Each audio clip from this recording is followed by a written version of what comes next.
Hello, my name is Rafael Perez. I'm from Izzy's fourth block, and this is my final project based on tectonic plates. So let's start on it. Starting off, what are tectonic plates? You could think of tectonic plates as a puzzle piece with various other pieces connecting to the top of the Earth together. Tectonic plates are pieces of the Earth's crust, which covers all around the Earth almost like a shell. It is made out of two materials, which are the oceanic crust, and it gets its name because it's found at the bottom of the ocean, and the continental crust being what we stand on. Who discovered the idea of plates moving?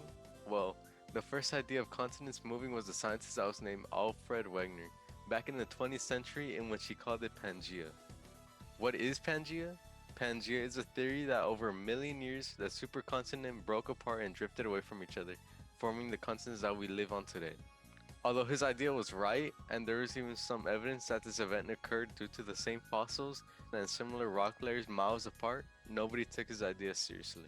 This all came to an understanding when a geologist called Harry Hess and his crew started observing the Mid-Atlantic Ridge located in the middle of the North Atlantic Ocean and the South Atlantic Ocean. And when they took a closer look at the ocean seafloor, they noticed that the middle of the seafloor was not as old as the seafloor that was further from it. Harry Hess proposed that the new seafloor was rising from the core of the Earth and spreading, in which later was named seafloor spreading. Moving on from that, we're going to be talking about the layers that are most involved in the shifting of the Earth. And what are they? Well, the layers that are most involved in the shifting of the Earth are the upper layers such as the continental crust, the lithosphere, and the asthenosphere. The asthenosphere plays an important role in the shifting due to how weak it is. As this layer is so weak, it allows the plates to move around, therefore causing the plates to move with great energy, which lead to consequences.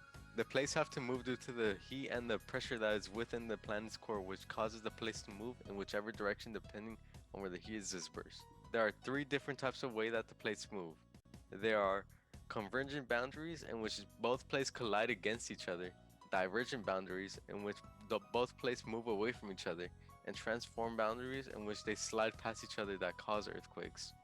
What is a big deal with tectonic plates, you might ask? Well, tectonic plates are associated with volcanoes and earthquakes all around the world. Tectonic plates are able to shift around, and shifting of plates tectonics could also cause tsunamis, which is a high and somewhat violent wave that is caused by earthquakes, which are also classified as a natural disaster. Speaking on earthquakes, how do scientists even measure the intensity of an earthquake? Well, scientists use an instrument called a seismograph, in which they are able to effectively detect and record earthquakes. And you may ask, how does it even work? Well, a seismograph contains a type of weight with a pen, in which the pen stays still and it is constantly drawing a line across a sheet of paper. And when an earthquake happens, the pen is shaken and then put into motion and then draws the motion of the earthquake onto the paper. With this instrument, it is more simpler and easier for scientists to determine the intensity of an earthquake. Now, having a brief description of tectonic plates, I'll be showing off a model that I have made resembling the layers of the Earth. The materials that I'll be using are realistic trees, a grass vinyl mat, scenic cement, coarse turf to add more to the grass, fine turf to even add more to the grass, and modeling clay for the base. Hello, this is my model for plate tectonics, and as you see I included grass and trees on top to resemble how it would look like from a bird's eye perspective. And I have included on three sides, I included the three types of different boundaries, which would be the transform boundaries, the divergent boundaries, and the convergent boundaries. And to start off, we're going to be explaining the divergent boundaries, in which the divergent boundaries move apart from each other. And as you see, they go down into the earth and rise up as lava from volcanoes. And transform boundaries of these two, of this whole platform was split into two. These two plates would move across from each other, creating enough friction to cause an earthquake.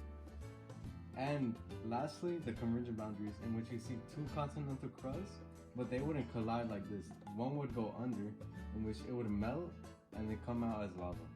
And as you see, I have included the lithosphere and the asthenosphere. And now, with a brief description on how plates work, we're going to be going further into detail on how they actually work. Alright, so now we're gonna be going further into detail. And as you see, I have shaving cream as a asthenosphere. Then I have the cookie representing the continental crust. And these are Rice Krispies, in which they will be representing the continents on top of the continental crust.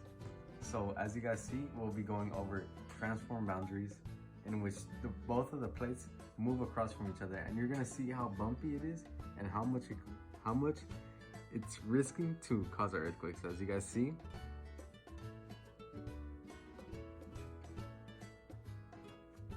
you see it's bad right here. So this will definitely cause an earthquake and definitely cause massive damage. So now we're gonna be putting it back, and we're gonna be starting over. All right, now we're gonna be going over divergent boundaries in which they move apart from each other. So as you see, if we move the two continents, if we move the two plates away from each other, you see the asthenosphere is exposed. But what would happen is that the asthenosphere would dry up and would turn into a different type of continental plate.